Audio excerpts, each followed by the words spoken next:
A partir do verso 25, o texto vai dizer, que foi o texto que fizemos menção nesta noite, vai dizer que agora Jesus está ali naquele cenário e vai se aproximar dele, um chefe, um líder, um mestre da lei, alguém que batia no peito e achava que era alguma coisa, alguém que quem sabe por fazer parte do sinédrio, alguém que quem sabe por ter estudado há muitos anos, achava que sabia alguma coisa. Então ele agora se aproxima de Jesus e ele vai fazer uma pergunta para Jesus. Só que o texto vai dizer, Lucas, que vai escrever esse texto, ele vai nos informar e vai nos dizer aqui que esse homem, ele procurava tentar Jesus. A pergunta que ele vai trazer diante de Jesus não é uma pergunta de quem quer aprender, mas é uma pergunta capciosa. Esse homem, ele não sabia que ele estava diante do mestre dos mestres. Esse homem, ele não sabia que quem estava diante dele ali não era um simples rabino da Galileia, não, era o próprio autor da vida. E ele vai chegar e vai fazer essa pergunta: Senhor, o mestre, o que eu tenho que fazer para herdar a vida eterna? E aí Jesus, ele sempre usava aquele método pedagógico de perguntas e respostas. Sempre que alguém chegava para ele para fazer uma pergunta, Jesus sempre fazia outra como resposta. E aqui Jesus, ele vai fazer uma pergunta para esse mestre, e Jesus vai dizer: o que é que está escrito na lei? E como é que tu lê? Jesus, em outras palavras, estava dizendo: tu estudou a lei a vida todinha, como é que tu interpreta essa lei? Só que o diferencial que esse homem tinha é que esse homem, ele sabia de cor os 613 preceitos da lei. Ele sabia tanto os negativos como os positivos. Se você perguntasse, ele ia dizer a ordem cronológica de cada um desses 613 preceitos. Ele não errava nenhum, só que ele sabia muito, mas ele não sabia interpretar, ele sabia ler. Então, quando Jesus, ele faz essa pergunta para ele: o que está escrito na lei e como leis? Jesus não queria saber como é que lia. Jesus estava perguntando para ele: como é que tu entende? Como é que tu interpreta? E aqui eu aplico para nós, aqui no versículo de número 26, a primeira lição dessa palavra que nós precisamos, além de ler, nós precisamos pedir ao Espírito Santo que ele interprete essas verdades no nosso coração, que ele interprete essas verdades na nossa alma, porque não basta, irmãos. Muitas pessoas às vezes erram só de ler, achando que ler já é o suficiente. Não, nós precisamos ter uma interpretação, porque esse livro aqui, ele não é um livro natural. Esse livro aqui é uma carta de Deus enviada à humanidade. Aqui as pessoas naturais, elas podem até ler, mas não vai interpretar, porque quem interpreta isso aqui, a essa Bíblia já dá esse testemunho, que é o próprio Espírito Santo de Deus. É o Espírito Santo de Deus que interpreta essas verdades, e aí ele lança luz ao nosso entendimento, para que nós venhamos viver e praticar. E esse homem, esse que se considerava mestre, que foi tentar Jesus, ele apenas lia, apenas sabia a letra, mas não sabia o propósito. Assim nos nossos dias são muitos que se dizem até mesmo líderes religiosos. Eles sabem apenas por cima, eles sabem apenas quem sabe a letra, mas eles não entendem o propósito, eles não entendem o espírito dessa lei de Deus.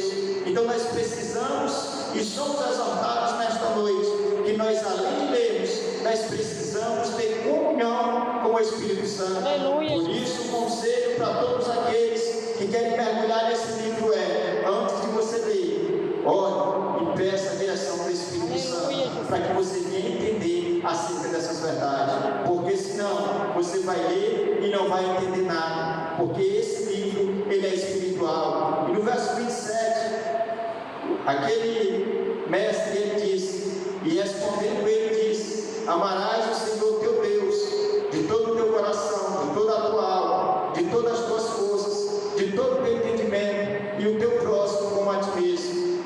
Perceba que no verso 27 ele vai arrumar tanta coisa que eu acredito que não seria suficiente. Ele arruma tantas palavras que quando nós lemos lá no Antigo Testamento, não tem esse tipo de coisa. Ele acrescentou, porque ele era bom nas palavras.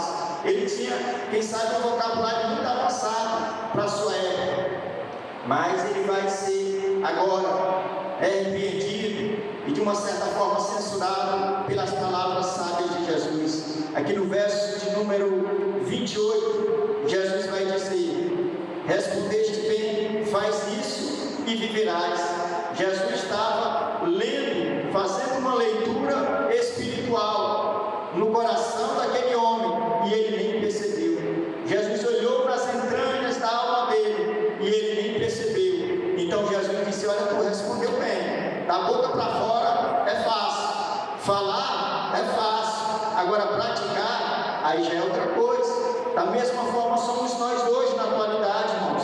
Nós precisamos entender que aquilo que nós pregamos, nós precisamos viver. Aquilo que às vezes nós dizemos que acreditamos, nós precisamos colocar em prática, porque nós precisamos entender que a nossa vida, essa vida prática, ela não tem que estar divorciada da vida teórica, não, porque tem muita gente hoje na atualidade que alega, às vezes cantando hino, às vezes pregando, às vezes até mesmo testemunhando de Jesus, diz: eu estou aguardando a vinda de Jesus, eu estou aguardando o soar da trombeta. Mas quando você vai olhar nos bastidores da vida dele, ele está vivendo como se Jesus não fosse voltar nunca. E isso não pode acontecer no nosso meio, irmãos.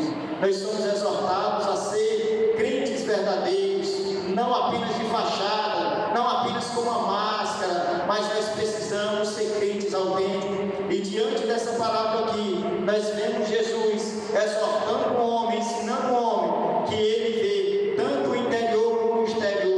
Nós precisamos ver e entender, de acordo com esse texto, que às vezes nós conseguimos, quem sabe, enganar o nosso próximo, enganar o nosso pastor, enganar, quem sabe, o nosso líder, mas nós não conseguimos enganar a Deus. Pelo contrário, nós nos enganamos achando que estamos enganando Deus. Então nós precisamos fazer também essa radiografia interna, espiritual dentro de nós. Como é que eu estou vivendo? Como é que eu estou me comportando? Como é que eu estou andando? Será se verdadeiramente eu estou servindo a Deus de corpo, alma e espírito? Essa é uma pergunta que nós precisamos falar todos os dias para nós, porque parece que às vezes o dia se passa e nós esquecemos. Às vezes nós só lembramos da igreja, às vezes lembramos dos cultos, mas às vezes deixando o nosso lado espiritual relaxado, porque às vezes as pessoas elas pensam que vir para a igreja é o culto, e não é, irmãos. O culto não começa aqui, o culto começa lá na sua casa. O culto é o altar pessoal, é você e Deus, ninguém se mete.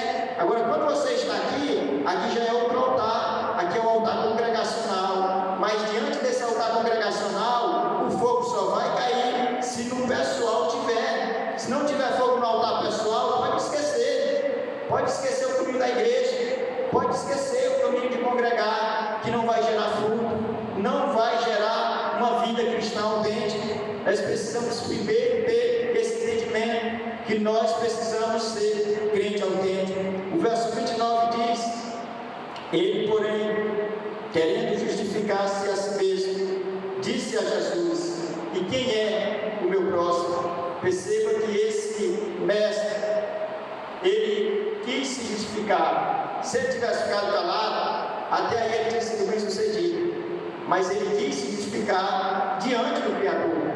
E às vezes, quando nós olhamos para a atualidade, nós vemos pessoas sempre querendo ter uma justificativa. Às vezes está errado, Deus levanta alguém para ir lá e dizer: olha, você está errado. A pessoa ainda quer justificar, e às vezes ainda quer dizer: mas você não me entende, você não sabe o problema que eu estou passando, você não sabe a dificuldade. E às vezes quer sempre justificar. E quando alguém, um crente, que anda de acordo com a Bíblia Sagrada, ele se levanta para se justificar, seja diante de uma crítica, seja diante de um desabafo, seja diante de uma afronta, ele está anulando a defesa de Deus. É como se ele estivesse dizendo: Senhor, preciso do Senhor como advogado. Não, eu mesmo estou contando o negócio.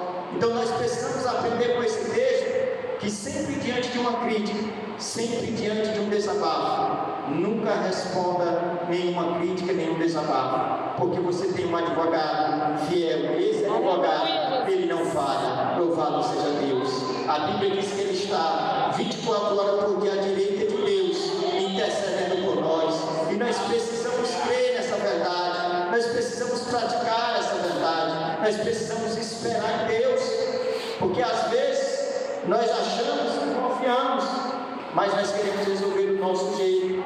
Então esse homem da lei aqui, ele quis frutificar diante de Jesus. Foi aonde Jesus, mostrando aqui com maestria acerca dos seus ensinamentos, ele vai agora liberar uma história, uma parábola, para que isso marcasse o subconsciente daquele mestre. E ele vai começar a contar a história do verso 30. Ele disse: olha, descia um homem de Jerusalém para Jericó, caiu nas mãos dos salteadores, os quais despojaram e espantando se retiraram, deixando meio morto. Aqui no verso 30 nós precisamos entender que a cidade de Jerusalém é uma cidade que está a 800 metros do nível do mar. Jericó está a 40 metros, a distância entre ambas 37 quilômetros. Havia um vale no meio dessas duas cidades, era uma estrada muito longa, e ali era um caminho considerado, conhecido como um caminho de sangue, pois ali havia muitas pessoas que roubavam, pessoas que sequestravam, pessoas que matavam. E a história vai dizer que esse homem, que não tem nome nessa história, ele vai sair de Jerusalém sentido a Jericó. Só que antes de chegar em Jericó, ele vai ser abordado ali por ladrões, salteadores. E aqueles ladrões, aqueles salteadores, eles viviam uma filosofia que hoje, quem sabe, muita gente conhece. A filosofia desses salteadores era: o que é teu, mas o que é teu é meu. Essa filosofia eles aplicavam, e hoje muitos de nós, às vezes, achamos que essa filosofia ela precisa ser aplicada na nossa vida. Às vezes nós, como crente, pecamos nesse quesito, achando que às vezes nós precisamos desejar o que é do outro. E não, irmãos, nós precisamos entender que nós precisamos esperar em Deus. Nós não temos que ter nenhum sentimento, quem sabe carnal, para querer usurpar daquilo que Deus não permitiu chegar em nós. Então nós precisamos entender isso, que esses salteadores aqui, com base no versículo 30, eles seguiam à risca essa filosofia.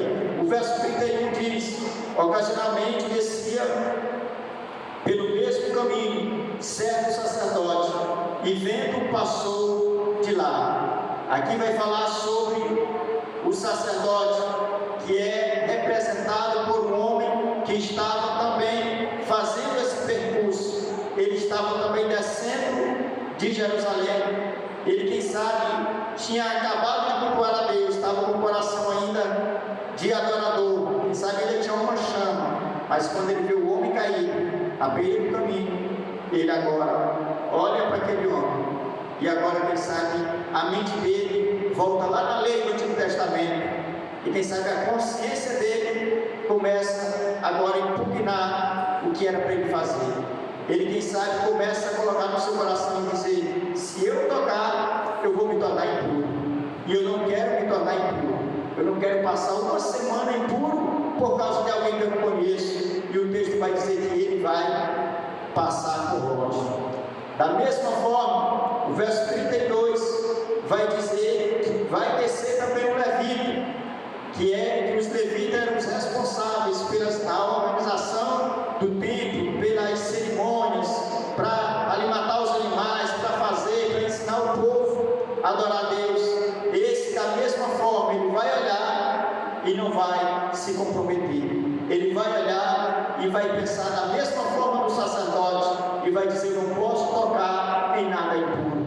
Da mesma forma, aplicando isso para o nosso meio, eu quero dizer para os irmãos que hoje no nosso meio tem muitos sacerdotes, tem muitos levitas que têm essa mesma mentalidade, que tem esse mesmo pensamento, que segue essa mesma filosofia, que é uma filosofia egoísta, que olha para alguém e diz assim: ó, o que é teu é teu, o que é meu é meu, o teu problema é teu, eu não tenho nada a ver com o teu problema, passa lá. Essa filosofia, muitos de nós na atualidade também está aplicando no nosso meio. Então nós precisamos, diante dessa palavra, nós precisamos descartar estas coisas que não agradam a Deus, esses passos largos que nós damos, fazendo vista grossa, quem sabe, para o nosso próximo. Isto é um pecado contra Deus, é um pecado contra a vida cristã. E esses dois personagens, tanto o sacerdote como o levita, eles estão representando a religiosidade. É por isso, irmãos, que nós não precisamos ser religiosos. A religião é algo que vai de encontro à fé. Porque quando nós dizemos que somos discípulos de Jesus, nós não estamos dizendo que nós somos religiosos, nós estamos dizendo que vivemos o Evangelho. O Evangelho não é uma religião, o Evangelho é uma mudança de vida, é novidade de vida, é uma vida diferente, é uma vida edificada nos princípios de Cristo. A religião não é religião diferente.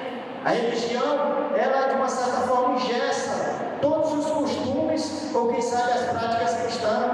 Um crente que se considera religioso, ele ama mais o tempo desse do que a Deus, que é o dono do tempo. Ele ama, quem sabe, mais as coisas materiais do que as espirituais. Ele inverte os lugares. Isso é o que a religião faz. Mas um crente que anda de acordo com o Evangelho, em primeiro lugar, vem Deus, vem o reino dos céus, louvado seja Deus, e a sua justiça vem seguindo. Nós precisamos entender que nós não podemos ter essas atitudes reprováveis, como a atitude desse levita e desse sacerdote.